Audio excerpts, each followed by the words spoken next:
Hoy tenemos a otro gran profesor y divulgador, que es Antonio López Vega, que con Juan Pablo Fusi, que lo tendremos la próxima semana, han coordinado este ciclo. Y tendremos otra charla, seguro, muy brillante también, que nos va a llevar a América Latina después de llevar 2 días, pues sobrevolando Europa, básicamente. Antonio López Vega, que le conocemos bien, es un amigo ya de la casa, pero bueno, merece también su presentación, naturalmente. Es profesor titular de la Universidad Complutense de Historia Contemporánea de la Universidad Complutense de Madrid. Fue premio extraordinario de licenciatura, doctor por la misma universidad. Fue director de la Fundación Gregorio Marañón hasta su fusión con la Fundación Ortega y Gasset, en la que desde entonces es director del Instituto Universitario de Investigación. Ha investigado mucho sobre el liberalismo en España, sobre los intelectuales en España. A través de sus trabajos y de sus libros nos ha demostrado cómo el liberalismo ha sido potente, fuerte en España. También con su libro de la generación del 14 nos demostró que también en España se hacía ciencia desde principios del siglo XIX, que había una gran fortaleza y una gran generación que desgraciadamente se perdió y se llegó a un momento de oscuridad después, en el momento de la Guerra Civil, y bueno, ha habido que empezar más tarde, pero que en España, al mismo tiempo que en otros países europeos, se investigaba al mismo nivel y también había, sabemos, una gran generación de intelectuales y de humanistas. Sus libros, sus publicaciones, tiene un libro, el primer libro titulado Epistolario inédito Marañón, un amigo Unamuno Ortega, que publicó en el año 2008 en una edición crítica.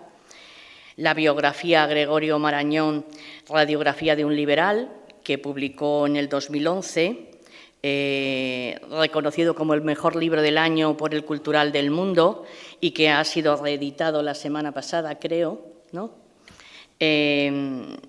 España y los Estados Unidos en la era de la independencia. En la actualidad es investigador principal del proyecto La biografía como género historiográfico en la edad contemporánea, España, México, Argentina.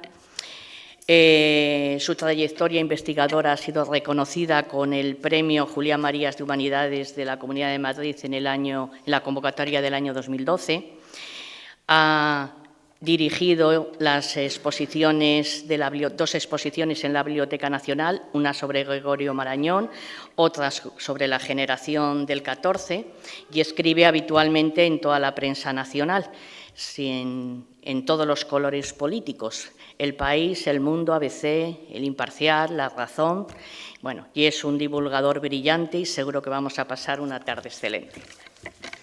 Hablaré en primer lugar de una brevísima referencia histórica para que se entienda el final de mi intervención, donde necesariamente en 2 o 3 minutos contaré el siglo XIX y el siglo XX latinoamericano y, por tanto, obviamente tiene un trazo gruesísimo que, por supuesto, si fuera una conferencia de historia, estrictamente dicho, pues tendríamos que interiorizar, pero voy a destacar lo que me parece que nos interesa para lo que voy a destacar al final de mi intervención. Después hablaré y sostendré que América Latina es parte del mundo occidental y ya verán que hay una discusión sobre esta cuestión. Inmediatamente después explicaré, en relación con quién manda en el mundo, que las relaciones internacionales se han trasladado al Pacífico y cómo eso afecta al papel que hoy juega América Latina en el mundo. Vertebraré una serie de ideas sobre quién manda en América Latina para ya provocar la discusión y terminaré con una serie de conclusiones que espero que no me lleven más allá de 45 minutos, más o menos. Bien, la primera afirmación que quiero hacer es que si Europa, como hemos visto a lo largo de estas 2 semanas del ciclo previamente, es un continente condicionado por la historia, América es un continente condicionado por la geografía. Esto tuvo una implicación decisiva a lo largo del siglo XIX y siglo XX, que son mis dos parámetros que quiero explicar sobre la historia latinoamericana en trazo grueso, como decía, a la hora de su desarrollo histórico por estos 200 años.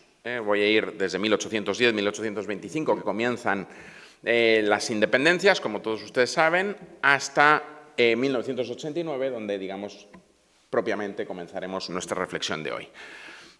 Grosso modo, y por supuesto aquí soslayaríamos el Chile de O'Higgins y Portales o el Brasil de la monarquía del XIX, pero digamos, grosso modo, las 13 repúblicas americanas que se independizan en la América tanto española como portuguesa, incluyamos Brasil, que ya verán que voy a hacer varias referencias a la cuestión brasilera, 1810-1825, Brasil 1822, tienen una historia, insisto, con honrosas excepciones, donde todo el siglo XIX, hasta 1880, como fecha gozne, caracterizado por guerras, revoluciones, contrarrevoluciones y un tipo de caudillismo que es diferente desde el siglo XX, que por eso hago aquí esta reflexión. Imagínense, simplemente digo esta cuestión, si la altitud o la latitud hacen que hoy haya determinados lugares de América Latina donde sea difícil ver la acción del Estado, imagínense esto en el siglo XIX. Por tanto, digamos, todo ese siglo, y quizá la historia que mejor lo refleja es la Argentina, es una lucha de los señores territoriales por conquistar, en el caso argentino, Buenos Aires, luego identificado con la Casa Rosada, que ya saben que es de final del XIX, pero digamos, el centro del poder, y por tanto los señores de Santa Fe o de Salta o de Entre Ríos o donde fuera, ¿no? Pues cuando tomaban el poder, digamos, se convertían en primus inter pares y por tanto dominaban ese escenario. Es un tipo de caudillismo muy diferente al del siglo XX, condicionado por, digamos, ese tipo de caudillo que nos regalaría Valle Inclán en su Tirano Banderas y que todos identificamos más con ese tipo de dictadores del siglo XX, mucho más, digamos, diversos y diferentes a estos del XIX. Por tanto, siglo XIX de cierto caos y cierta lucha por el poder, donde, digamos, hay mucha nación y poco Estado, que es la primera idea clave, geografía, mucha nación, poco Estado. 1929, perdón, es un periodo donde América es una promesa incumplida. ¿Por qué? Porque entre 1880 y 1929 empieza a desarrollar instituciones similares a las del resto del mundo occidental. Cito simplemente la formación de los partidos, porque muchos de ellos llegan hasta hoy, por supuesto con instituciones, con parlamentarismo, con eso que conocemos como democracia liberal, pero es en ese momento, entre 1880 y 1929, cuando se forma el Partido Colorado de Batlle, cuando se forma la Unión Cívica Radical de Irigoyen, cuando se forma el APRA de Haya de la Torre, o cuando tras la Revolución Mexicana llega el PRN, luego convertido en PRI, con Lázaro Cárdenas, etcétera, etcétera. Junto a instituciones políticas, desarrollo económico, donde ya América Latina tiene, en muchos casos, una potencia económica que va a ser, digamos, ese nervio que hará de ese continente una de las grandes riquezas del planeta. Pensemos solo los nitratos de cobre en Chile, la caña de azúcar con todo lo que conlleva para la melaza, etcétera, y todo el negocio alcohólico en el área del Caribe, la carne o el trigo argentino, en fin, digamos, ahí hay una potencia económica sustantiva que todos ustedes tienen en la cabeza. Y esto es quizá lo más interesante a mi modo de ver, América Latina, entre esos 1880 y 1929, tiene su propia modernidad. No bebe exclusivamente ni solo de la modernidad europea con toda la transformación que conlleva Einstein y Freud en toda la transformación de la concepción humana del ser humano contemporáneo, sino que América Latina, desde el Rodó de Ariel, al que haré luego referencia de nuevo, tiene sus propias expresiones. Piensen, por supuesto, en Borges, piensen en Mariátegui o de la Ribagüero en Perú, piensen en todo el muralismo mexicano y la novela de la Revolución, en fin, su propia identidad cultural que hacía, digamos, de ese continente la gran esperanza, como le llamaron algunos en ese momento. 1929-1989, ya saben, Guerra Fría, hemos hablado de aquí estas 2 semanas, Estados Unidos y Rusia, la Unión Soviética, se pelean por el predominio mundial y eso convierte a América Latina, como saben ustedes, en centro de atención para obtener, digamos, foros de influencia. No hace falta que recordemos aquí, por supuesto, la dictadura castrista. Piensen también en la influencia y la injerencia estadounidense en relación con Arbenz en Guatemala, Trujillo en República Dominicana, el Chile pinochetista, en fin, la dictadura militar argentina, todo eso que ustedes conocen bien. Solo añadiré, en relación con lo que vimos semanas atrás, dado que citaron ampliamente a Kissinger, que hay un minuto donde Kissinger explica que, claro, el American Way of Life, la doctrina del destino manifiesto, está implantada en el ADN político estadounidense desde 1845, cuando John O'Sullivan la describe y que viene a significar aquello que ustedes saben muy bien: capitalismo, liberalismo democrático, libertades públicas y ciudadanas. Bueno, después de la administración Nixon, Kissinger escribe esos 2 libros que hemos citado aquí, ahora me estoy refiriendo a Diplomacy, y dice, bueno, nosotros en nuestra acción de gobierno, es decir, cuando han apoyado a las dictaduras pinochetistas, etcétera, etcétera,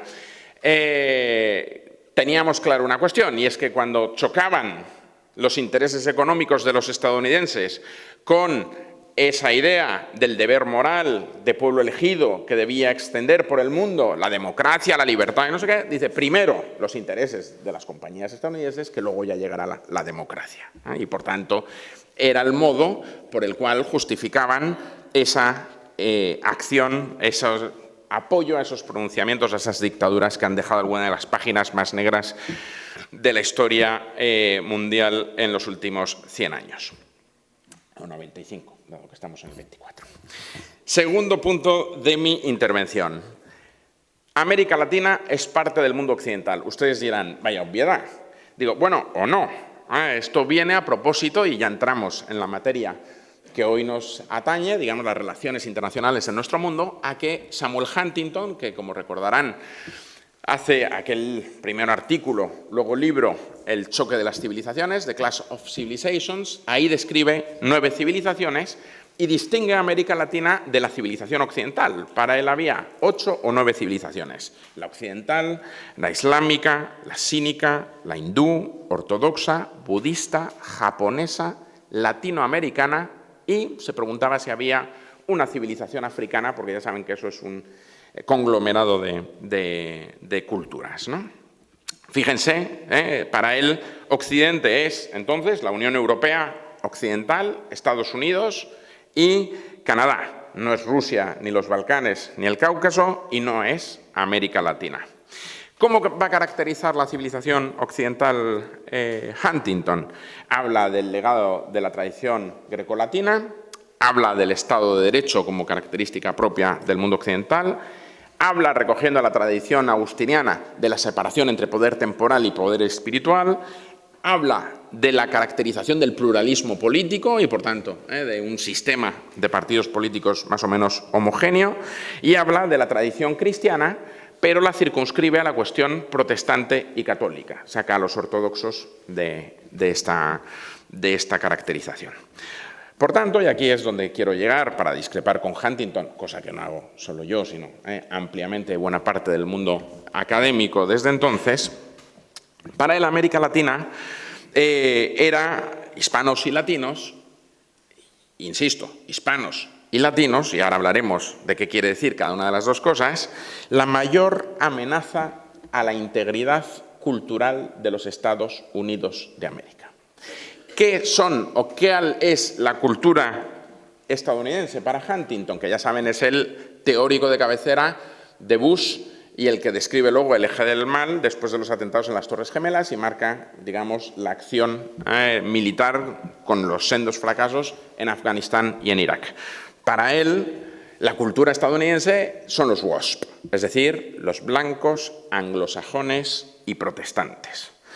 Por tanto, desde la perspectiva de Huntington, Estados Unidos a lo que se está enfrentando en esa lucha de las civilizaciones es a una guerra demográfica, porque obviamente los hispanos y latinos se reproducen más y, por tanto, estaban invadiendo los Estados Unidos de América.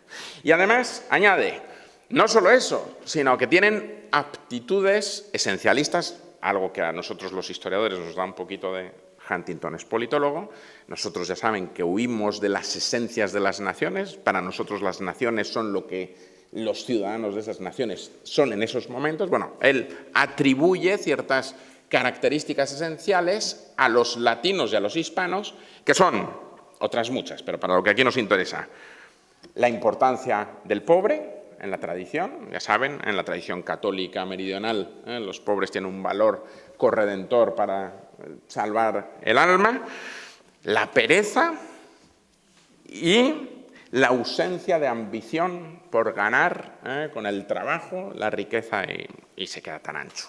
Supongo que todo el mundo se da inmediatamente cuenta de que hay una cierta estigmatización racista en todo ello. No hace falta ser un gran teórico de las ciencias sociales para ver cómo eso es una estigmatización racista, que ustedes dirán, bueno, pero esto, digo, recuerden, eso que lo empieza a describir o lo describe en su libro de 1996, tiene mucho que ver con esos insultos a la población hispana y latina que ha dedicado no hace mucho el candidato, parece, a presidente de los Estados Unidos, Donald Trump, y expresidente entre el año 16 y 20, donde, como recordarán, identifica en buena medida a los latinos hispanos, digo, cito, con violadores y ladrones, como ha dicho hace tan solo unas semanas. ¿Por qué cito esto? Porque si para Trump y ese mundo del Tea Party, del mundo republicano, los latinos y los hispanos mancillan la pureza WASP de la identidad estadounidense, colóquense ahora en el siguiente escenario. El nuevo indigenismo, que en el otro lado de la balanza inspira alguna de las políticas latinoamericanas. Ese nuevo indigenismo, que luego, si quieren, identificamos con algunos ámbitos políticos para no extenderme, pero supongo que todo el mundo lo tiene en la cabeza, también rechaza todo lo occidental en nombre de las identidades y, otra vez, las esencias precolombinas. De manera que para ese nuevo indigenismo es el hombre blanco el que mancilla esa pureza de la cultura autóctona. De manera que estamos en un choque de trenes estupendo. Los que mancillan la pureza de los WASP y los que mancillan las culturas autóctonas, porque resulta que... Bueno, la historia lo que nos demuestra es que Latinoamérica, Iberoamérica e Hispanoamérica, que ahora les entraré en la discusión que seguro que les divierte, es sobre todo y ante todo puro mestizaje, pura mezcla. España y Portugal, cuando llegan a América con los exploradores de 1500, lo que hacen básicamente es lo que les había pasado a ellos antes con el Imperio Romano. Romanizan la América precolombina. ¿Cómo la romanizan?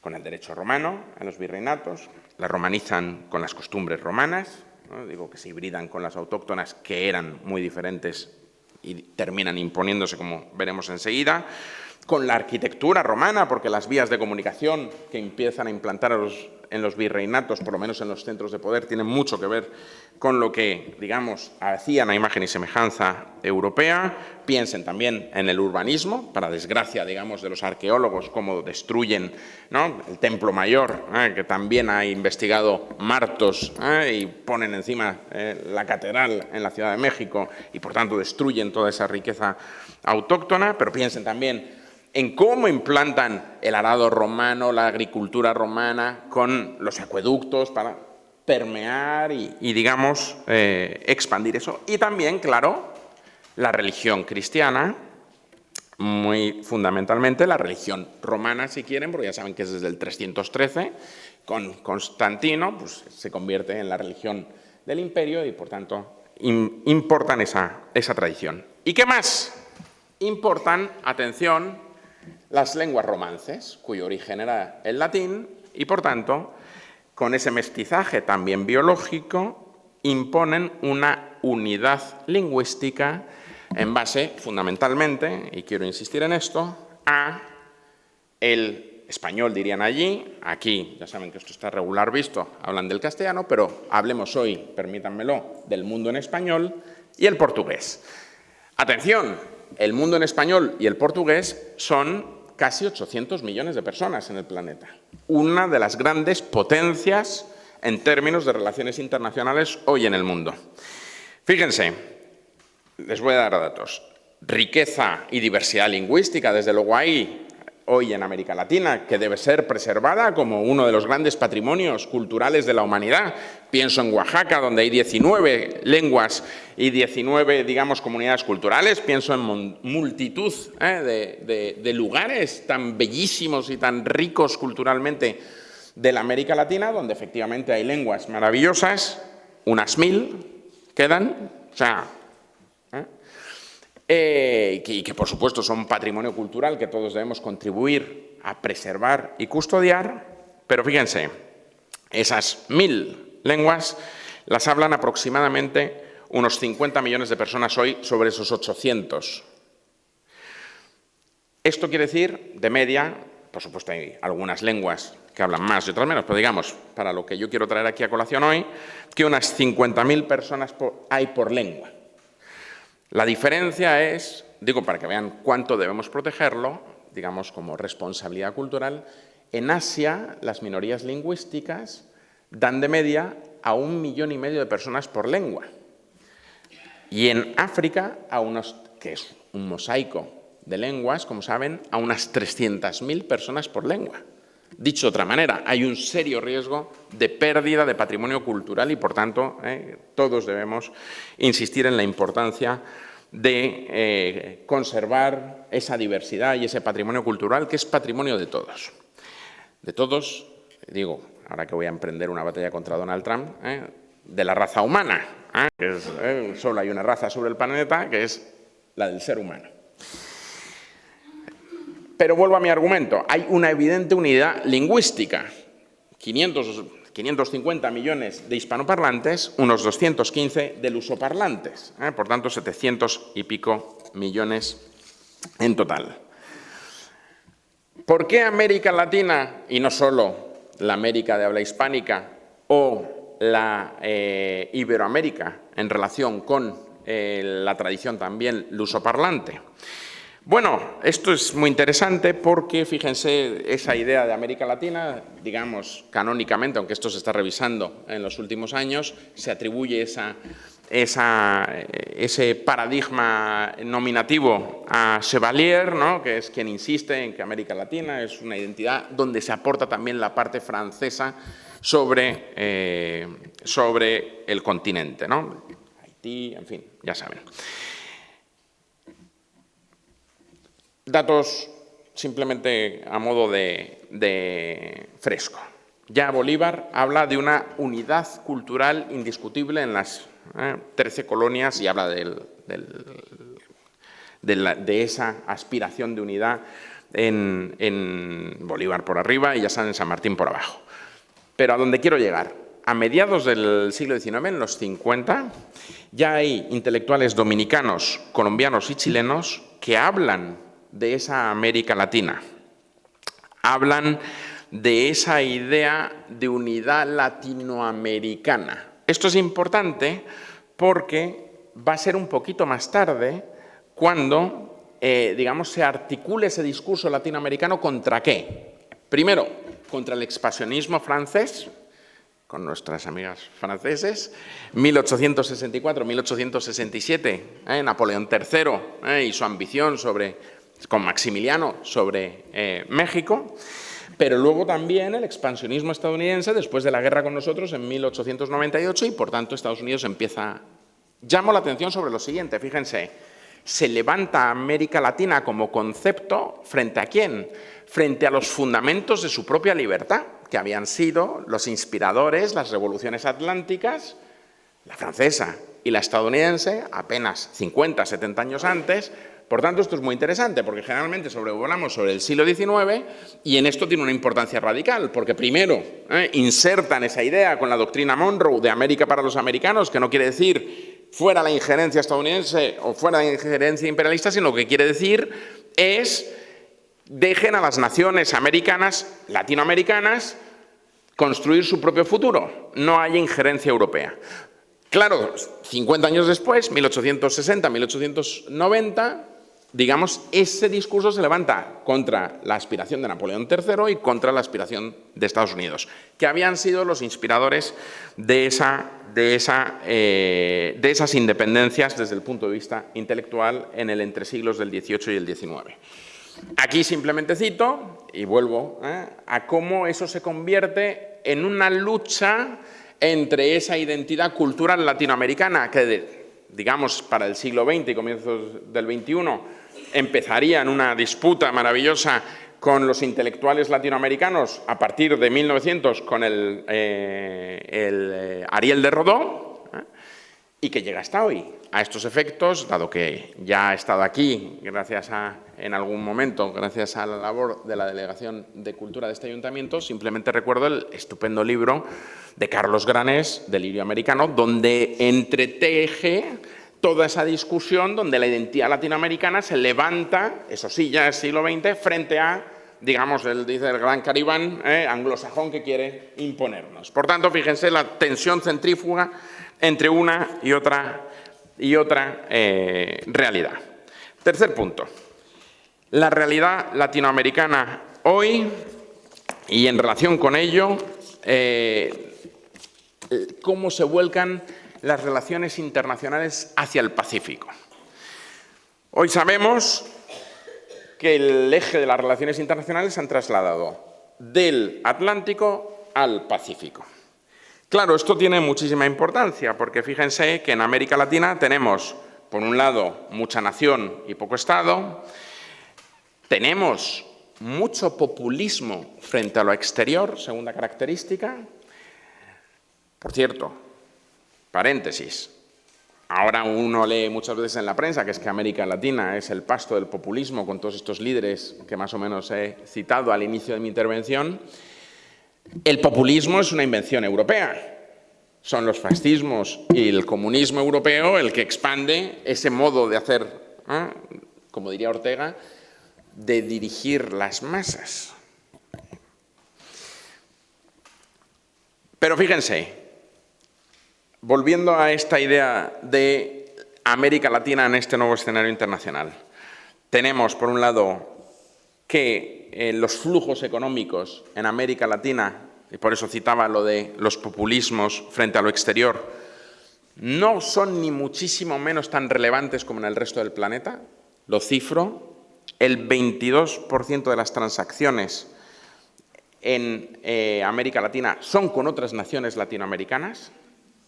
Por supuesto, el campeón en esto son los países europeos del mercado común europeo, que aquí el 60% son transacciones entre las naciones del mercado común europeo, pero piensen, digo, en otro ejemplo, es el sudeste asiático. En el sudeste asiático, el 50% de las transacciones, digamos, es regional. En América Latina, no.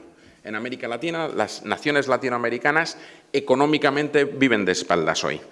Pero fíjense, yo sostenía antes que América Latina es lingüística y religiosamente una unidad cultural gracias al mestizaje, pero también decía que hay 1000 lenguas y todos conocemos, no hace falta que me extiendan ello, que hay una diversidad étnica muy fuerte en razón de todas esas reminiscencias precolombinas que, como fue una tradición de no exterminio, sino de mezcla, por tanto, quedan muchas reservas en muchos lugares de América Latina donde efectivamente hay un fraccionamiento étnico.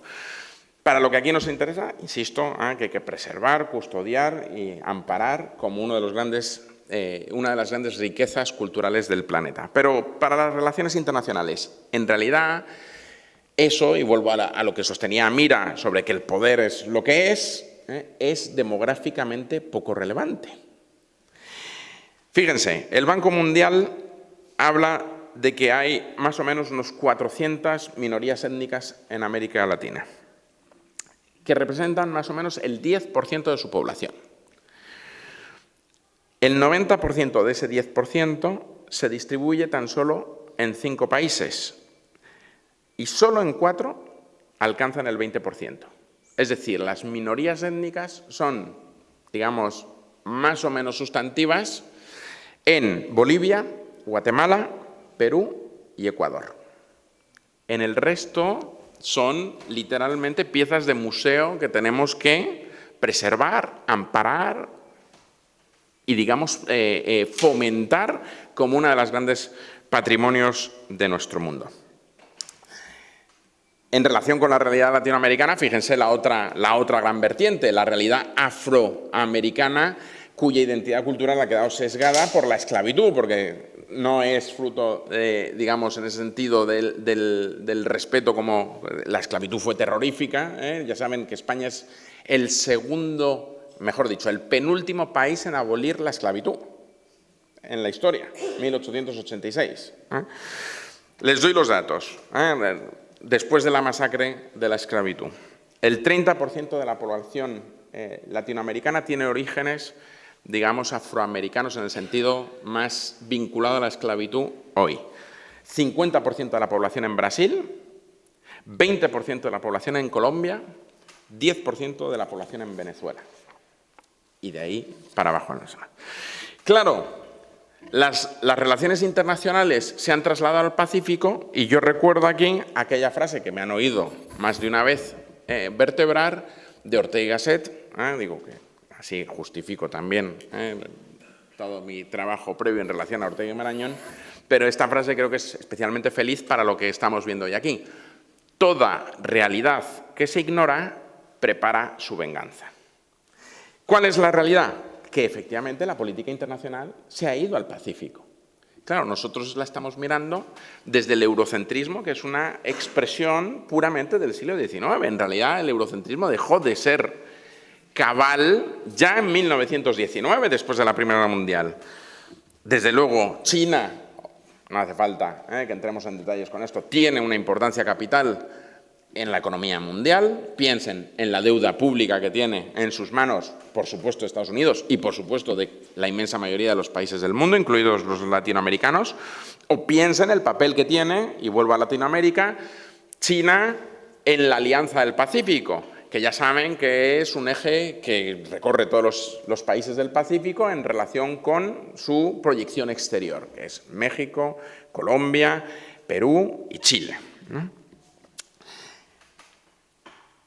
Pero América Latina, y aquí empiezo, también vuelvo a mi incitación a lo de Trump, que es donde voy a enfocar mi parte final de intervención, se está no sé cómo se dice, norteamericanizando. Es que no quiero decir norteamericanizando porque supongo que todo el mundo se da cuenta que México es Norteamérica, aunque comúnmente decimos Norteamérica para referirnos a Estados Unidos y Canadá, pero dado que puede haber algún mexicano o mexicana en la sala que me puede reñir, y con razón, digamos que América Latina se está, digamos, como es normal en el siglo XXI, fruto de las comunicaciones y de esa frontera porosa que es la del Río Bravo, se está, digamos, hibridando con Estados Unidos. No solo, ahora miro hacia abajo, con el TLC, con el Tratado de Libre Comercio, que suscribió el presidente Salinas de Gortari, y, por supuesto, por tanto, los vínculos económicos, sino también con costumbres de ese flujo migratorio que he empezado a describir antes y que, por ejemplo, hace que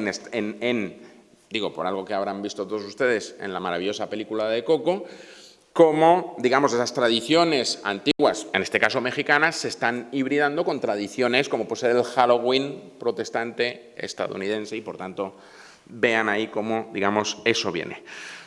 Pero es que, y este es el giro interesante de la cuestión, Estados Unidos se latinoamericaniza de manera irreversible, por mucho que a Trump le pese. ¿Por qué? Estados Unidos, lo voy a decir de manera más enfática, ya es América Latina.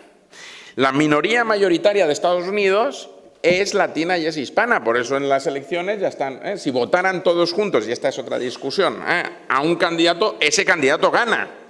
¿Qué pasa? Que aquí esto ya está dividido por la cuestión cubana. Hay lugares, en Florida, por ejemplo, que votaron por Trump en el 16 por motivos, digamos, vinculados a la cuestión castrista. Y luego hay también motivos profundos sociológicos, un poco más polémicos, que si quieren comentamos después en el coloquio, pero déjenme que ahora lo deje de lado para terminar con mi argumento. Por tanto, Estados Unidos, por la minoría mayoritaria política, ya es latina. Ya es latina e hispana en razón de su lenguaje. El país, la capital del mundo en español es México, como todo el mundo se da cuenta, 135 millones de personas. Después viene Colombia, unos 80 millones de personas, y después estamos nosotros y Estados Unidos a la par, ya seguramente más Estados Unidos, porque desde luego los hispanos estadounidenses se reproducen mucho más que nosotros, que ya saben ustedes que somos los campeones del mundo con los japoneses en no tener hijos, y por tanto, si no son ya, lo seremos en breve, y por tanto, en este sentido, también Estados Unidos ya es hispana y ya es latinoamericana. Estados Unidos tiene también el español como la lengua, después del inglés, más estudiada. Ya ha desplazado todo lo demás, por supuesto el francés y así sucesivamente. Claro, en el escenario que hemos descrito aquí las semanas previas, si estamos diciendo que el mundo se ha ido hacia el Pacífico y que Estados Unidos se latinoamericaniza y que América Latina se mira en el espejo de Estados Unidos y, por tanto, el continente se está homogeneizando, ¿qué quiere decir esto? Que cada vez hay menos Europa. Salvo España y Portugal, el resto de Europa mira con cierto desapego la realidad latinoamericana, la realidad americana, en general. No sé si se han fijado, en la presidencia española uno de los grandes éxitos es que se ha recuperado las reuniones bilaterales entre Europa y América Latina, que se habían perdido en los últimos años. La Unión Europea, de hecho, está mucho más interesada hoy, excepto nosotros, la península ibérica, en el este, en general, por supuesto en términos geoestratégicos por cuestiones de seguridad, pero también en términos comerciales, como saben, y muchísimo menos en el oeste, también con Estados Unidos. Digo, que parece que nos hemos olvidado la guerra comercial que la Unión Europea tuvo con la primera administración Trump. Es que en los últimos años, digo, por colocar las cosas, han pasado varias cosas que hacen que también estemos mirando hacia allá. Ha pasado Trump y esa guerra comercial con 2016-2020, ha pasado el Brexit y, por tanto, ese vínculo atlántico se ha debilitado.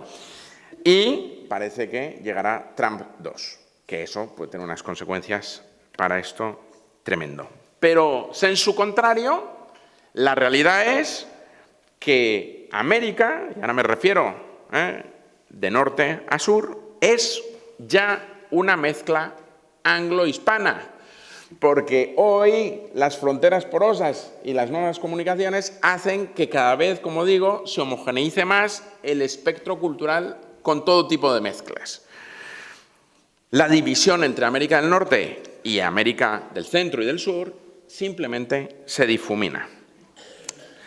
Entro en la parte final de mi intervención. ¿Quién manda entonces en América Latina? Y aquí vamos a entrar ya en la parte absolutamente polémica para que entremos en la discusión después. Claro, supongo que a nadie escapa que si uno mira los sistemas políticos latinoamericanos hoy, y dejo las concreciones para la discusión de después, vemos que hay una crisis de la democracia, como en todo el planeta, pero que aquí la mucha nación y el poco Estado hacen que sucedan algunas características particulares. No hace mucho escuchaba a Javier Moreno, el antiguo director del diario El País, hoy director de la Escuela de Periodismo del País, que, como recordarán, es quien implanta el diario como concepto global, ¿no? Y habla del periódico como el periódico en español, ¿no? Él estuvo prácticamente 15 años allí, estuvo viviendo en México y luego implantó también e impulsó la idea de las redacciones en Brasil y en Colombia muy singularmente, ¿no? Bueno, contaba una cosa que desde luego creo que tiene mucho que ver con esto de quién manda hoy en América Latina, ¿no? Contaba cómo, después de su experiencia durante 15 años en América Latina, dice, claro, una cosa que me hizo reflexionar fue que, siendo director del País en Madrid, En cierta ocasión me concedió una entrevista a Angela Merkel y fui a la Cancillería, llegué a la Cancillería allí en Berlín, vengo a ver a la canciller, soy Javier Moreno, el director del país, pues suba a la escalera y a mano izquierda toqué la puerta. Dice, claro, yo llegué, subí la escalera, toqué la puerta y quien me abrió la puerta fue Angela Merkel, que me dijo, pase usted. Con sus manos me sirvió el café, tuvimos la entrevista y me marché, correctísima, sobria, germana, a todos los efectos.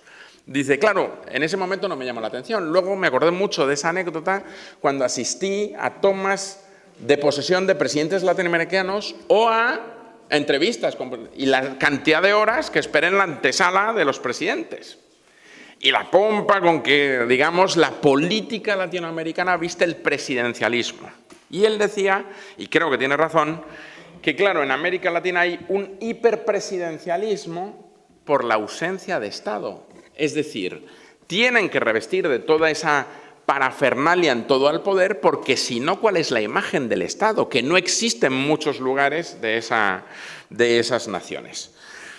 A todo eso añadan síntomas comunes a medio planeta, no solo, digamos, ese hiperpresidencialismo que se trufa, ¿no?, con esa ausencia de Estado en buena parte de estas naciones, sino, por un lado, la falta de preparación de los presidentes en América Latina y en todo el mundo, no hace falta que entremos en detalles. En América Latina, uno de los casos paradigmáticos, por si no lo conocen, y de los más divertidos, es cuando un periodista español, Jacobo García, de los mejores, en una FIL, al entonces, no me acuerdo si candidato o ya presidente, pero estaba ahí, Enrique Peña Nieto, mexicano. La FIL es la Feria Internacional del Libro de Guadalajara, la feria del libro más importante del mundo en español. Le hace una pregunta que le dice, a una feria del libro, ¿cuáles son para usted sus 3 libros fundamentales de su vida? Y empieza a balbucear y dice, y solo acierta a decir, bueno, he leído la Biblia y partes. Bueno, ya se pueden imaginar, con el sarcasmo y la acidez mexicana, lo trituraron vivo y hasta hoy sigue siendo imagen de que, digo, ya que somos Homo sapiens sapiens, que imagen del Homo no sapiens no sapiens, que no sabe que no sabe. O sea, él se dio cuenta en ese minuto que no sabía que no sabía. Pero esto que afecta a los líderes políticos, insisto, este es un chascarrillo fácil porque fue una cosa grotesca, pero pueden imaginar ustedes en todo orden y condición a lo largo y ancho del mundo. Pero fíjense también en los partidos políticos. En América Latina, y no solo, pero hoy hablamos de América Latina, ya no dan programas de gobierno.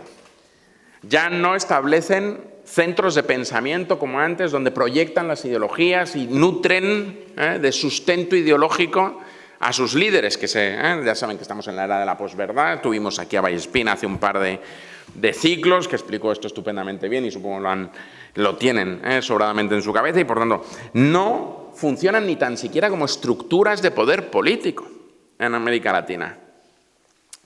No dan cuadros de gobierno, eso que antes, vuelvo al caso mexicano, sí daba el PRI, hoy, cito, de las últimas 18, estoy buscando el dato porque lo tengo por aquí, que lo he buscado, pero si no son 18, son 19, elecciones, 17, o sea, solo 2 las ha ganado el partido, digamos, que estaba en el poder o del sistema.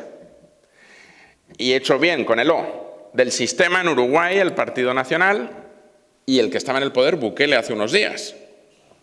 En todos los demás, quien gana son, digamos, partidos alternativos, por tanto, sin cuadros, sin formas, con todo lo que eso supone para la desestructuración de la vida política, donde quiera que fuera que estuviera, en cada una de esas latitudes a lo largo y ancho del continente. Es más, el poder de los presidentes, que revisten con toda esa parafernalia, es bastante relativo. Muy poco para hacer cosas digamos, con transformaciones estructurales por los condicionamientos económicos, sobre todo del sistema económico mundial. Piensen en las calificaciones de Moody's y que si en el momento en que una nación, la que sea, me da igual, va a introducir, por ejemplo, limitaciones a algo de la realidad latinoamericana muy, muy vívida, a las tasas de interés, de las tarjetas de crédito. En buena parte de América Latina se vive a crédito. Inmediatamente las agencias de calibración de la economía dicen, oiga, si usted toca esto, le bajo la... Por tanto, los presidentes son prisioneros.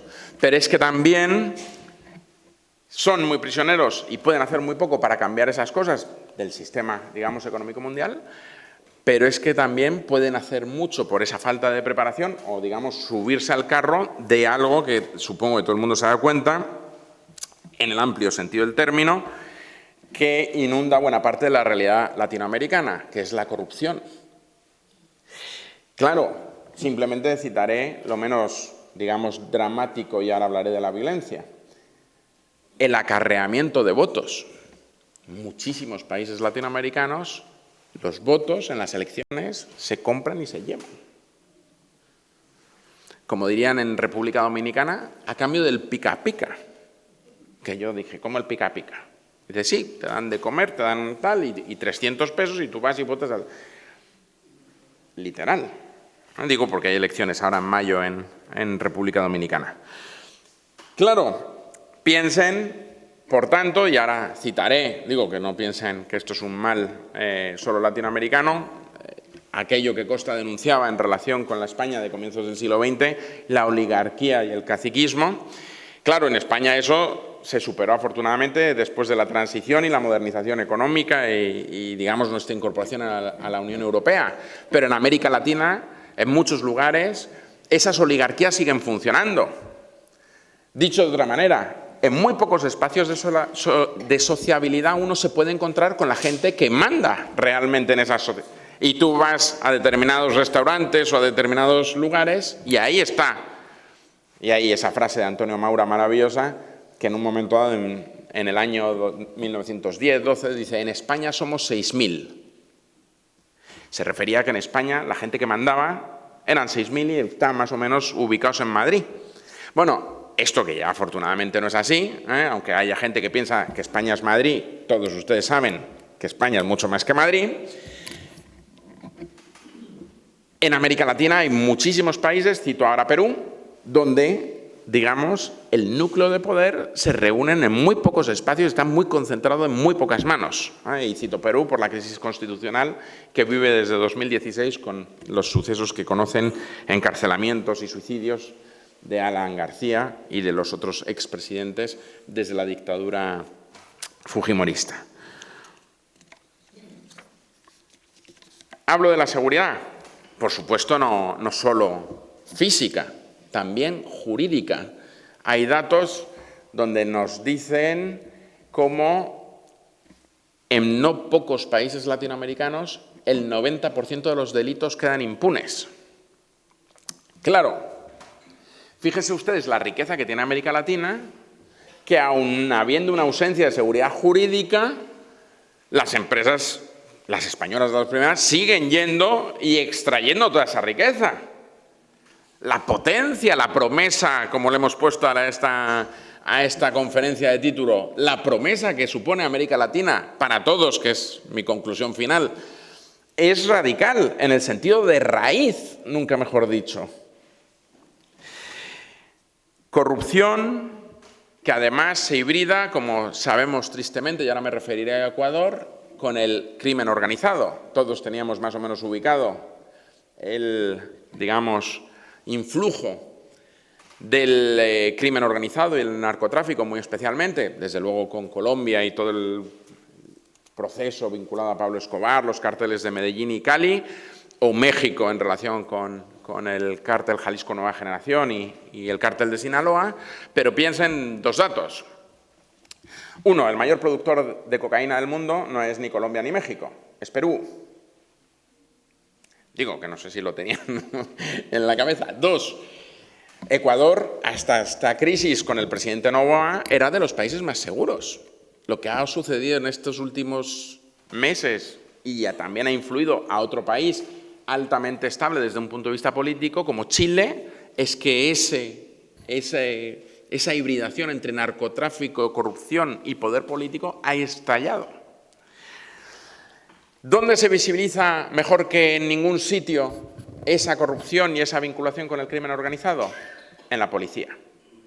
Claro, si quien tiene la garantía legítima de la violencia en los estados está corrupta y vinculada al narco, simplemente cito el culiacanazo que supongo vieron todos ustedes cuando la policía de Sinaloa captura sin querer al hijo del Chapo Guzmán, el cártel de Sinaloa rodea la ciudad y el presidente López Obrador tiene que liberar al hijo del narcotraficante porque si no iba a morir ahí hasta el apuntador, más allá de los que ya murieron.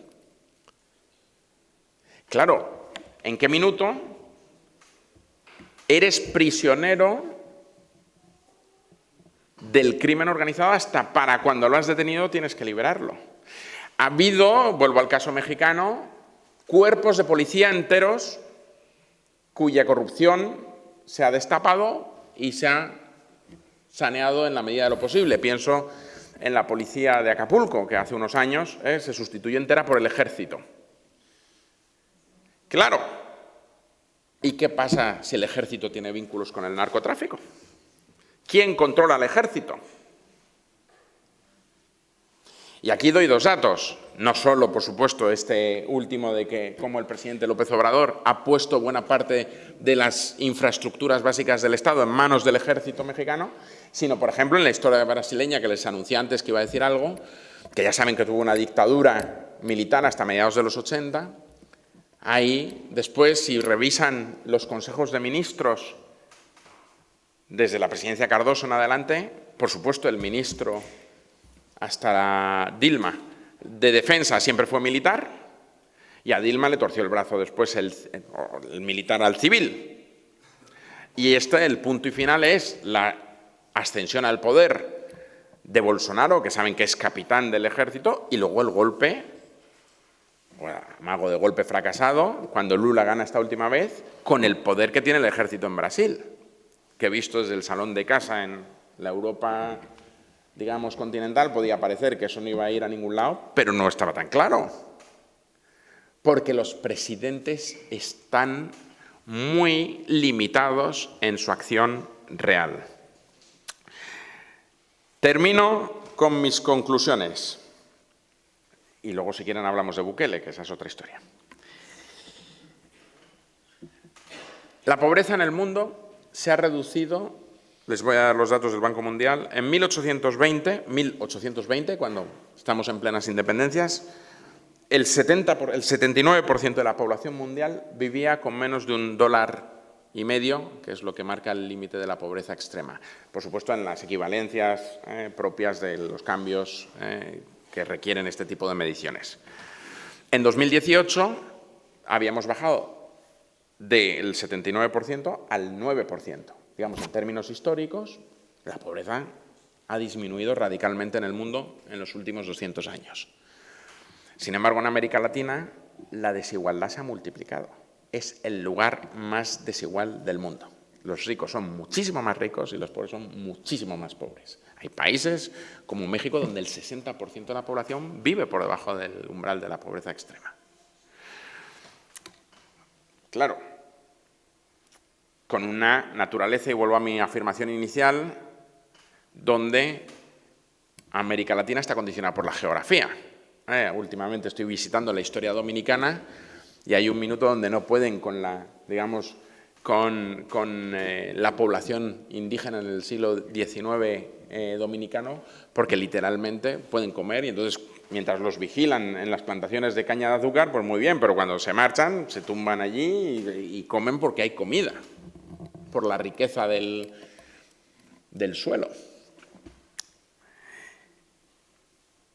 Hay una cita también de Javier Moreno, volviendo al tema en mis conclusiones de esa hipertrofia del presidencialismo que escribe, que es muy gráfica. ¿Se acuerdan que yo he mencionado antes la victoria o mejor dicho, el predominio del PRI a partir de Cárdenas, después de las presidencias de Calles y Obregón? 70 años de dominio del PRI, la dictadura perfecta, como le llamó Vargas Llosa, que cae en el año 2000 con la presidencia de Fox, que abre un ámbito de esperanza en México, y que luego dio lugar a la presidencia de Calderón, también del PAN, por tanto, alternancia, digamos, al otro partido en México. Bueno, defraudó tanto la presidencia de Fox, que se hizo muy famosa en todo el mundo, una pintada que apareció en los grandes medios de comunicación del planeta en la campaña electoral del 2006, que además gana Calderón en medio de una polémica fenomenal, porque gana precisamente a López Obrador por un puñado de votos, y de hecho si visitan su toma de protesta verán que es tumultuosa y digamos violenta. Pero voy a la pintada, que es lo que me interesa destacar hoy. En el 2006 hay una pintada en uno de los lugares de la Ciudad de México que dice: que se vayan los inútiles y vuelvan los corruptos. Dicho de otra manera, la degradación institucional, vuelvo al ejemplo de Brasil, hace que hoy, dato de 2021, entre las ciudades más violentas del mundo, entre las 10 primeras, ya saben, se mide por homicidios por cada 100.000 habitantes, entre las 10 primeras, 8 son mexicanas y 40 de 50 son latinoamericanas. Si tuvieron por aquí no hace mucho a Lidia Cacho y conocen por también el caso Casé Vallarta, que tienen los documentales en Netflix, o el drama de los estudiantes de Ayotzinapa, en fin, ya supongo que todo el mundo se da cuenta que las muertes, desapariciones, secuestros, violaciones sistemáticas de los derechos humanos en muchas partes del continente son la nota común, que hay una ausencia de seguridad pública, especialmente, digo, hoy que estamos en la víspera del Día Internacional de la Mujer, contra las mujeres, que corren un riesgo simplemente por ir por la calle en muchos de estos lugares. Desgobierno, corrupción, impotencia de las autoridades, dominio del narcotráfico, con sus vueltas, también recuerden todas aquellas veces donde el narcotráfico suple donde no llega el Estado, y que supongo han visto también diferentes recreaciones del tema Escobar o el Chapo Guzmán.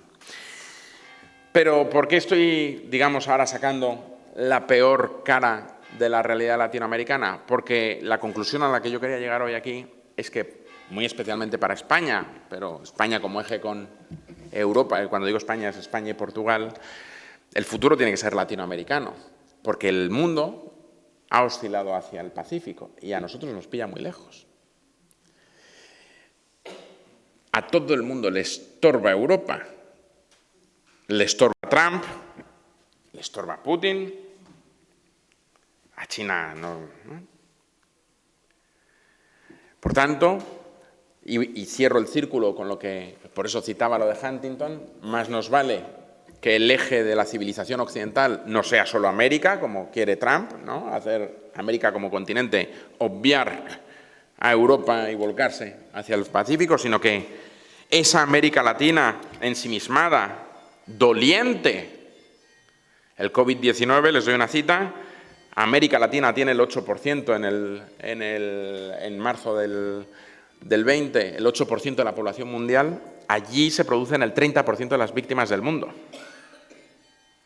Una América Latina desasistida, donde la desigualdad, la mayor región del mundo, insisto, y la ausencia de progreso es la nota característica, pero sin embargo es la gran esperanza para Occidente.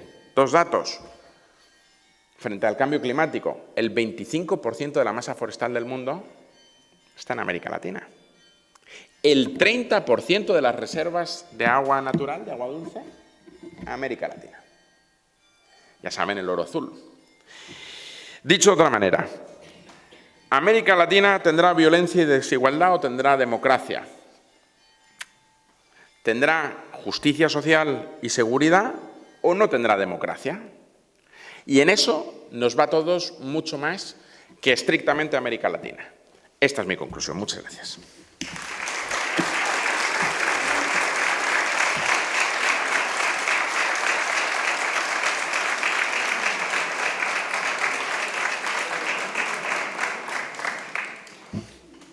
¿Por qué? O sea, ¿cómo se nota eso? ¿Cómo?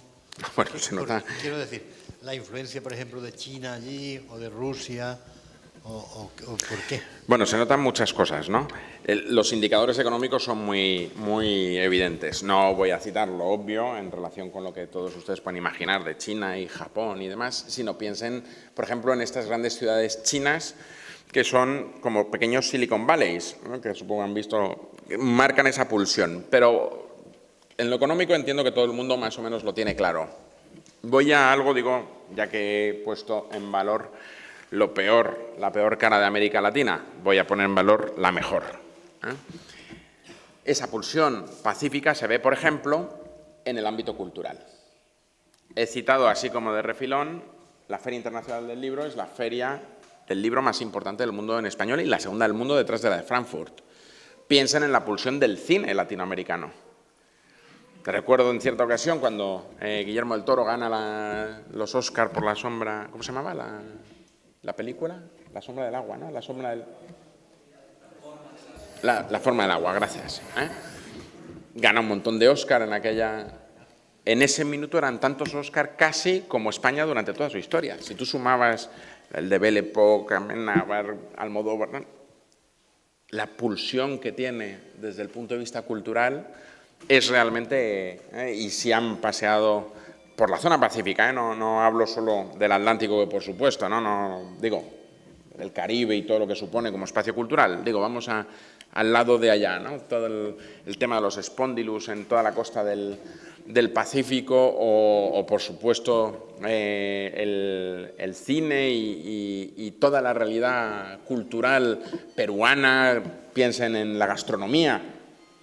Desbancaron a los restaurantes españoles en estos últimos años como los restaurantes mejores del mundo. Ahora parece que David Muñoz recupera el trono, pero piensen en Gastón y Astrid y toda la cocina peruana, que no es el país más potente económicamente hablando del área, ¿no? Y por tanto, digamos, tiene una pulsión, una creatividad y una viveza de la que desde luego en España, en mi humilde opinión, y Europa, digamos, se siente mucho más, no sé si ustedes lo notan, pero que va muchísimo más, digamos, renqueante desde el punto de vista de lo que es la pulsión cultural e intelectual, ¿no?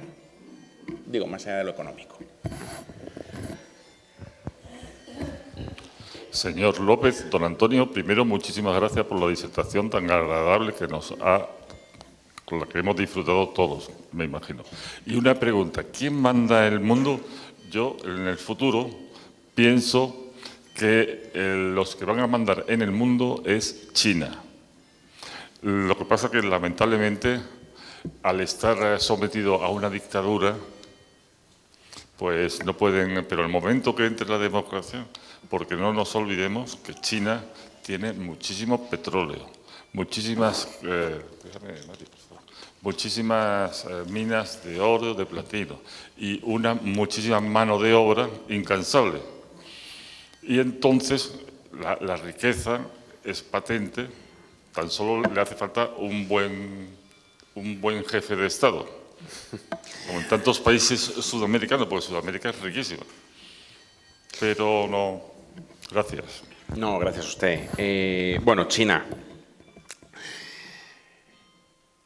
Primero, el poder de China, fundamentalmente, como seguramente todos ustedes saben, está en el dominio que tiene de la deuda pública de la inmensa mayoría de los países. Y, por tanto, digamos, recuerdo simplemente, no sé en qué año fue, perdónenme, estoy hablando de memoria, pero 2015-2016, no sé si recuerdan, digo, por hablar de un caso español, que un verano, era el presidente Rajoy, detuvieron a un chino cuyo nombre no recuerdo, que era el rey del Cobo Calleja. ¿Se acuerdan, no? De aquella...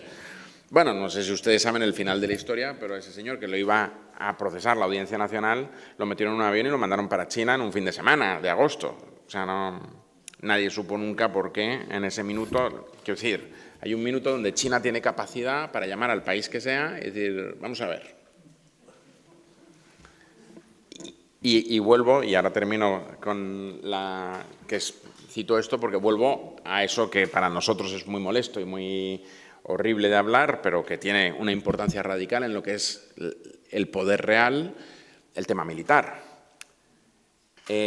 China no tiene la capacidad que tiene el ejército en Estados Unidos, ni muchísimo menos. Todos los estudios desde el punto de vista de geoestrategia militar dicen que todavía está a años luz, pero... y por tanto, digamos, hay una salvaguarda todavía de lo que pueda ser, digamos, yo no le voy a llamar del mundo occidental, sino los valores del Renacimiento, que en el fondo es de los que estamos hablando, porque supongo que todo el mundo se da cuenta por su contacto con el mundo chino que es otro modo de pensar, simplemente, ni mejor ni peor, diferente, ¿no? Y por tanto, toda la cultura, por supuesto, grecolatina, a la que yo apelaba al inicio de mi intervención, pero también todos los valores del Renacimiento y de la Ilustración, por ahí no han permeado.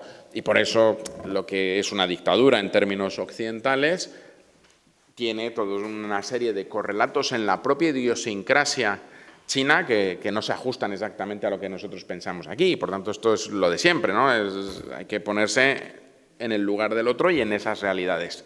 Claro, eso es una realidad que a nosotros nos choca mucho. Cito supongo que lo vieron todos en televisión, el Congreso del Partido Comunista Chino, ¿no?, de hace un par de años, cuando al vicepresidente llegan dos policías al lado y le invitan a abandonar la sala. Claro, todo el planeta mirando, ni pestañean. China ha escrito su política, y este es el gran desafío, yo creo, y donde tenemos todas las de perder. Claro, nosotros vamos a ser víctimas, y esto es una reflexión que tenemos que hacer, no solo de todo esto que nos molesta a nosotros y que entiendo que todo el mundo comprende, que no nos gusta la guerra, nos parece horrible y por tanto Europa, como sabemos, está bastante desvertebrada militarmente, aunque ahora últimamente estamos todos tomando conciencia de esto y parece que tal, sino en lo siguiente. Claro, nosotros tenemos Estado de Derecho, democracias, control de poderes, aunque bueno, esto últimamente está regular. Pero, digamos, mutatis mutandis, tenemos un sistema de check and balances, hablemos en general, ¿no?, del mundo democrático occidental. Claro, China no. China ha establecido sus criterios para lo que es China en el mundo entre el 2022 y el 2036 y ha dicho por escrito que va a invadir Taiwán porque entiende que Taiwán es chino y lo ha dicho. O sea, no sabemos cuándo, si hoy, mañana, dentro de 2 años, pero que lo va a hacer, lo va a hacer. Imagínense una hipótesis, volviendo a quién manda en el mundo, que gana Trump, que ya ha dicho que le da exactamente igual el universo, y que China invade Taiwán. ¿Quién va a ir? ¿La Unión Europea? ¿Ah? ¿Putin? Y así sucesivamente. Por tanto, más allá de que no tenga el ejército más poderoso del mundo, que no lo tiene, claro, si el comandante en jefe del ejército más poderoso del mundo da la espalda a la OTAN, a Europa y a lo que sucede en el resto del planeta, porque Make America Great Again, dice América, el resto dice, bueno, ya que los chinos se apañen con los asiáticos, o sea, no, y los europeos que se paguen sus facturas, ¿se acuerdan, no?, cuando lo dijo. Por tanto, estamos en un mundo, yo no quiero deprimirles, pero el 2024 tiene una pinta regular. El caballero. Felicitarle primeramente por su ponencia, que ha sido fantástica. Yo creo que soy el único latino que está aquí. ¿O hay más latinos? Hay más, Perfecto. hay más. Yo sé que hay más. Perfecto, eso me encanta. Estaba con mucha expectativa de esta ponencia. Yo soy de Nicaragua, ¿verdad? Nicaragua que ha sido en parte latinoamericana un país muy importante para lo que usted decía, mirar a América Latina ahora con estos nuevos ojos de comercio internacional. Y ahí tenemos la muestra de que China se está fijando en Nicaragua para construir un megacanal interoceánico, porque el de Panamá está quedando seco. Y Nicaragua, que es un país, el segundo país más pobre de Centroamérica, después de Haití, que nosotros tenemos agricultura, ganadería, y sin embargo hay personas que están en la extrema pobreza. Porque decía, como decía el exponente, los políticos y los ricos quieren ser más ricos y los pobres más pobres. Y ahí es el problema de la inmigración y todo. Pero que Latinoamérica, enfatizando en la exponencia, es una potencia mundial y lo será, tanto geográficamente como todo lo que implica con lo que da la tierra. Ya decía el exponente también, el oro azul, que va a ser más cara que la gasolina, un vaso de agua. Nicaragua, tenemos el segundo lago más grande de agua dulce del mundo. Imagina cuánta economía va a mover de aquí a 30, 40 años o no mucho. Entonces, mis felicitaciones, porque todo lo que ha expuesto usted es una realidad que se vive y pues que nuestra gente latina es trabajadora. Claro, también hay hijos que no aman a sus patrias y pues son los hijos pródigos, ¿verdad? Como en todos lados. Entonces, muchas gracias por su exponencia. No, gracias Encantado. a usted. Gracias a usted. Dos cosas en relación con... Bueno, yo he procurado mostrar, digamos, las notas, digamos, que me parecen claves, pero la realidad latinoamericana es muchísimo más amplia y plural de lo que yo he descrito aquí en 45 minutos. Y yo, además, he procurado hacer de abogado del diablo porque yo soy un enamorado de América Latina en el sentido literal del término. Yo estoy casado con una latinoamericana y, por tanto, me siento profundamente latinoamericano. Pero claro, no les puedo contar yo aquí lo que a mí me encanta de América Latina, sino que quería exponer, digamos, lo que me parece que es los desafíos realmente del continente. Dicho eso, ahora que me da pie el caballero a presumir de mi latinoamericanismo, efectivamente, yo no he visto a gente más trabajadora que la latinoamericana, y a las 5 de la mañana está todo el mundo trabajando y con una tenacidad y una capacidad como pocos lugares en el planeta.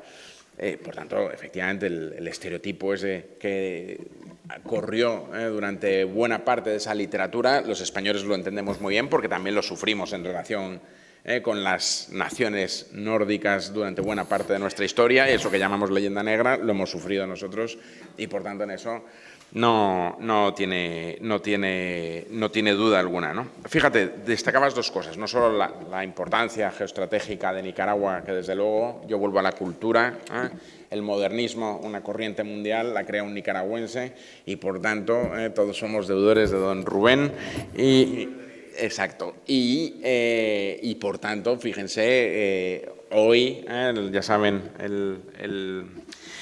el régimen que domina en Nicaragua, y hablemos, si quieren, un poco de Centroamérica, que nadie me ha preguntado, pero sí quiero decir algo en relación con el fenómeno Bukele. Iba usted a preguntar de eso. Digo, no, yo sí quiero decir algo, ya que el caballero me iba a preguntar, pero yo sí quiero decir algo de esto.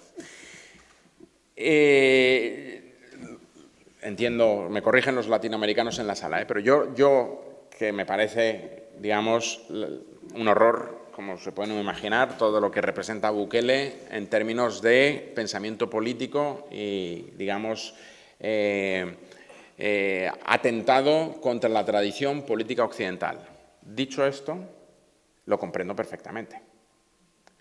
Cualquiera que haya paseado por ahí, claro, las familias, y aquí entramos en uno de los debates clásicos de la politología, la seguridad va antes que la libertad. Y, por tanto, claro, es un campo minado de gasolina en el sentido literal del término, porque, claro, la población salvadoreña vota masivamente. Oiga, yo quiero ir al parque, poder pasear con mis hijos, porque no era posible pasear por las calles de esa ciudad. Claro, el límite, y es ahí donde los teóricos, pero insisto, es muy fácil decir esto desde Madrid o desde Marbella o desde Londres y París. Claro, mi obligación como teórico de las ciencias sociales es decir, claro, Bukele ha dicho muchas veces, bueno, yo estoy metiendo en la cárcel y he creado cárceles para los malas salvatruchas, y si me equivoco con alguno, pues ya lo siento, que es básicamente el discurso que... Y la sociedad salvadoreña lo ha aplaudido ampliamente. Claro, la delgada línea que separa confundir a un mala salvatrucha con un líder de la oposición y meterlo en la cárcel es delgadísima, que es lo que los teóricos decimos. Pero claro, la desesperanza, el gran riesgo que hay en América Latina, me corriges, es la desesperanza, porque con toda esa pulsión y toda esa potencia, todos los sistemas políticos de los últimos años, del 89 hacia hoy, no han dado ninguna respuesta satisfactoria a la sociedad latinoamericana, que si se fijan, cuando yo daba el dato de los 17 de los 19, lo que han votado es lo que sea menos lo que estaba.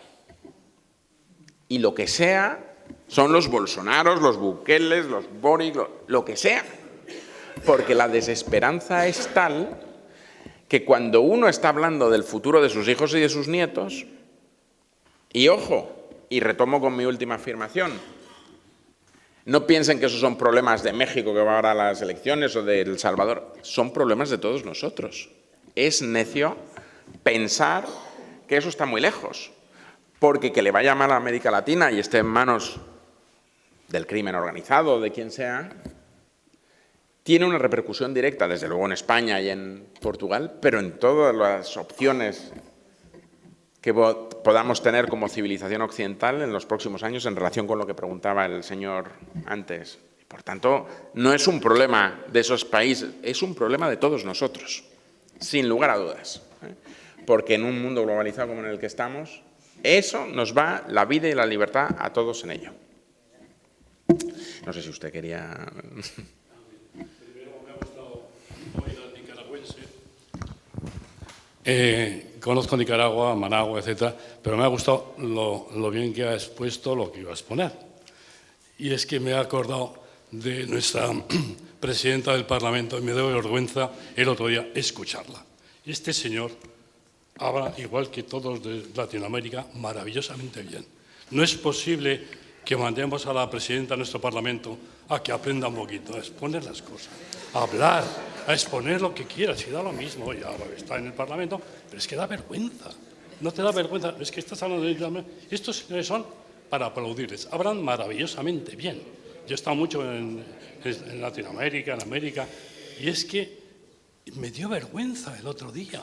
Digo, no es posible, vamos para atrás. Es que vamos para atrás. Estás hablando de unos países que hablan 40 lenguas, 400 lenguas. Pero esta señora no sabe hablar ninguna lengua. ¿Eso es posible que lo tengamos aquí?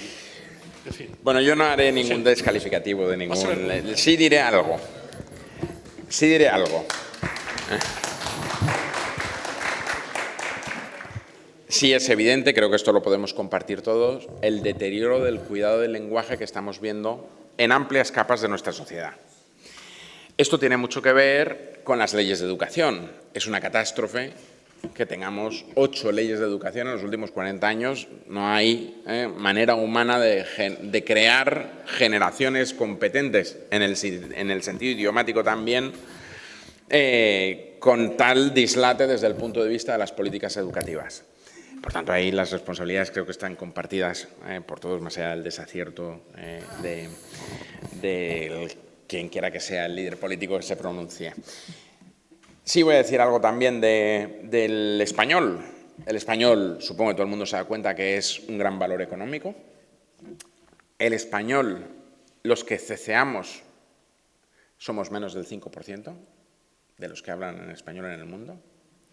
Por tanto, efectivamente, el español rico, diverso, plural y, digamos, el canónico, también desde el punto de vista filológico, porque tiene entroncamiento con las raíces más del 19 y nosotros, digamos, hemos perdido un poco esa vinculación, y del 18 y del 17, ¿no? Pero digo, es el americano. Pero también le digo una cosa, los idiomas están vivos y al final los idiomas se hibridan con la realidad de los que hablamos las lenguas. Afortunadamente, nosotros tenemos la enorme ventaja que buena parte de la población migrante en nuestro país es latinoamericana. Esto es una ventaja bestial.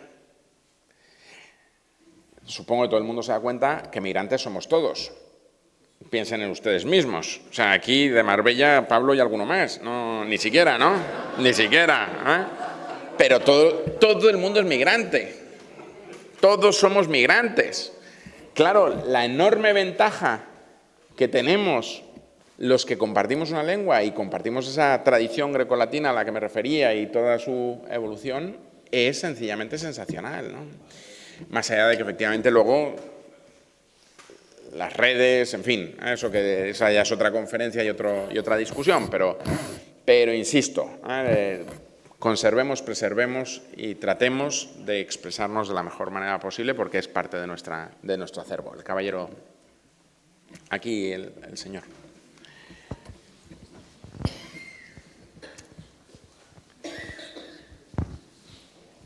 Muchas gracias, muy sugerente las reflexiones que nos has hecho. Yo me he quedado con una frase que has dicho, pero la he aplicado de forma distinta. Has dicho en algún momento que toda realidad que se ignora prepara su venganza. Su venganza, es que no lo veo bien. He estado pensando en el mundo indígena mientras decías esto, porque me parece que en general es el gran olvidado. De hecho, siempre se le tiende a museificar, se le tiende a folclorizar, a minimizar, pero yo creo que si miramos la historia reciente, no me refiero a los indigenistas, me refiero al movimiento indígena. Sí, lo he entendido. A estos. Entonces, en un plazo de 14 o 15 años, la mayoría de las constituciones han admitido los postulados del movimiento indígena, salvo Chile y Argentina, que pasan completamente este asunto. Admitir eso significa que hoy día tienen mucho territorio los indígenas, siendo muy pocos, han conseguido una barbaridad de cosas. Es decir, que no son como para estar así tan calladitos. Y a nivel económico, a nivel político, a nivel cultural, pues yo qué sé, tienen unos territorios tremendos, tienen toda esta riqueza de la que estamos hablando, de fauna y tal, les pertenece a ellos. A nivel cultural, las universidades cada vez están siendo permeadas más por ellos y viceversa. A nivel de derecho, cada vez más estados admiten el derecho consuetudinario. En fin, podríamos seguir así a todos los niveles, ¿no? Entonces, me parece que yo creo que están demasiado poco visibilizados y lo que se visibiliza es el mundo mestizo, no el indígena. Bueno, esta es una gran discusión y efectivamente usted tiene mucha razón poniendo el foco en esta cuestión. Fíjese que yo las 3 veces que he entrado a explicar lo que representan en peso cuantitativo, he hecho un esfuerzo por decir, ojo, que esto es una gran riqueza cultural, un patrimonio de todos que debemos preservar, conservar y amparar. Y ahora voy a la segunda cuestión, que me parece que es donde usted tiene toda la razón en relación con las constituciones. Claro, efectivamente, no solo las constituciones, sino, por ejemplo, los sistemas electorales. Hoy ya hay muchos sistemas electorales del mundo latinoamericano que también, digamos, hacen discriminación positiva en relación con, aunque son minorías desde el punto de vista del peso, son realidades que hay que conservar, amparar y proteger. Y, por tanto, en diversos sistemas, estoy pensando, por ejemplo, en el mexicano, se guardan, digamos, positivamente espacios para que la realidad indígena no solo quede presente, sino que se proteja. Voy a aumentar la apuesta. Yo creo que una sociedad que no es plural y que conserva, protege y se enorgullece de sus minorías es una sociedad, desde el punto de vista occidental, desde luego indigna de sí misma. Es decir, la gran riqueza de nuestras sociedades, precisamente, son esas minorías. En otros contextos no tendrían cabida. Es, digamos, la expresión máxima de todo lo que hemos conseguido a lo largo de los últimos 500 años y fíjese nosotros que hemos sido, como dije, el penúltimo país en abolir la esclavitud y todo lo que eso supuso, por ejemplo, en el área que hoy nos ocupa, América Latina. Afortunadamente, efectivamente, y ahora voy a la otra parte de su intervención, precisamente por la diversidad orográfica del territorio, muchas comunidades indígenas sencillamente no llegamos a triturarlas ni a mezclarnos con ellas. Y voy al mestizaje. El libro canónico ahí es El laberinto de la soledad de Octavio Paz, que hace toda una reflexión sobre la mexicanidad en el mundo contemporáneo. Claro, digamos, en términos, digamos, globales, la mayor riqueza es la mezcla. Lo sabemos desde todos los puntos de vista, empezando por el biológico, que si no se te hunde, digamos, la herencia genética, hasta desde el punto de vista, digamos, de destruir los nacionalismos y, por tanto, levantar fronteras del orden que sea, muros, diría nuestro amigo Donald, ¿no?, entre unas naciones y otras. Claro, las minorías representan exactamente lo contrario. Dicho de otra manera, vivan las minorías. Eso es lo que hace, y fíjense que en un momento dado yo decía que no hay más que una raza, la humana. Claro, en un momento como en el que estamos de hipernacionalismos, proteccionismos y, digamos, una expulsión de todo lo que sea diferente, claro, la otredad está perseguida. Y en este sentido, nosotros aquí lo vemos desde otras perspectivas, digamos, igual más vinculadas a otro tipo de identidades de orden sexual o religioso o lo que sea. En el mundo americano, esta es una realidad muy palpable, como usted pone muy bien de manifiesto. De manera que una de las grandes riquezas es, sin duda, esa defensa de esas minorías protegidas por las constituciones y tal. En su contrario, claro, en un lugar, en un ámbito donde he dicho también que el 90% de los delitos quedan impunes, corren un gran riesgo. Porque aunque las constituciones o las leyes las protejan, pongo un caso, digo, volviendo a algo que puede parecer inocuo, el tema electoral. Había una de las disposiciones de la ley electoral mexicana, estoy casi seguro, estoy hablando de memoria, o sea que pero estoy casi seguro que es mexicana, reservaba, ya saben, que ahí hubo un sistema corrupto desde el punto de vista electoral hasta el año 2000. Estos últimos años tiene uno de los sistemas más garantistas del mundo, muy vigilado y bastante bien conservado. Bueno, guardaba espacios efectivamente para estas minorías, como decía antes, ¿no? Claro, quien hace la ley hace la trampa, porque ahí también la ley electoral guarda la paridad perfecta, es decir, son listas cremallera, hombre-mujer, con minorías, ¿no? ¿Qué sucedió? Que tanto en las mujeres como en los indígenas resulta que ponían de suplente de esas personas que aparecían en las candidaturas a, digamos, esas oligarquías que mandan dentro de los partidos del sistema mexicano. Claro, enseguida se dieron cuenta de que luego cuando ganaban la elección renunciaban a su escaño y pasaban. Pero ya eso también se ha corregido, o sea que digamos, afortunadamente, por lo menos en el espíritu de la ley, todas esas cosas hacen ser optimistas. Confiemos en que poco a poco vaya ganando la batalla contra todo lo demás, que, insisto, es muy desalentador en el sentido de que, claro, los estados y las personas, digamos, comunes nos sometemos a unos criterios éticos, cuando menos, y normalmente de legalidad. El crimen organizado no, le da exactamente igual la ley. Claro, es una batalla desigual. Y ahí el nudo gordiano está en esos cuerpos y fuerzas de seguridad de los estados, que son quien tiene que hacer, digamos, real el carácter punitivo de la ley, porque si no hay, como sabemos desde Hobbes, la amenaza del uso legítimo de la violencia en defensa de todos, es la ley de la selva, ¿no? Y esto en las comunidades indígenas es especialmente relevante, efectivamente. Última pregunta allí. ¿Y África? África, que está tan suprimida por todos durante cientos de años, si se levanta la tapa, ¿nos come a todos o entra China antes y les dejan...? Bueno, China ya se ha adueñado de África. Ya es... Sí. O sea, digo, materiales, todo. Absolutamente, sí. O sea, China esto lo tenía clarísimo desde hace tiempo y digamos, desde un punto de vista geoestratégico se ha adueñado de los puntos medulares africanos. Donde se ve mejor es en la realidad de Sudán. Todos ustedes recuerdan Sudán. Bueno, Sudán no hace muchos años se ha dividido en Sudán del Norte y Sudán del Sur. Esto es muy divertido, hubo un referéndum entre los sudaneses. Claro, ¿quiénes son los sudaneses? Supongo que todo el mundo se da cuenta que si ven el mapa de África, todos son líneas rectas, y si uno pasea por ahí, que es uno de los problemas, por ejemplo, con la migración que viene del África subsahariana, y cuando llegan a Europa le preguntan, ¿tú qué eres?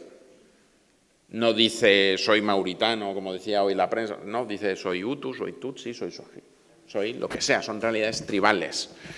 Claro, Occidente mandó a James Baker a supervisar como encargado de la ONU aquel referéndum y ni cortos ni perezosos dijeron que el 90% de los sudaneses habían votado a favor de la separación, como si existieran documentos nacionales de identidad, en fin, un registro electoral o un censo electoral parecido al nuestro. Claro, África es literalmente, eso sí, tierra sin ley, ¿no? Y ahí los chinos, otra vez, se desenvuelven con una facilidad asombrosa, primero porque tienen el poder y no juegan con, digamos, las concomitancias que tenemos en el mundo, digamos, de los derechos humanos, ¿no? Y por tanto entran y ya está, ¿no? Y los negocios que hacen con las oligarquías y digamos, los poderes fácticos de cada uno de esos países, pues ya está. Bueno, muchísimas gracias a todos por su atención. Espero que...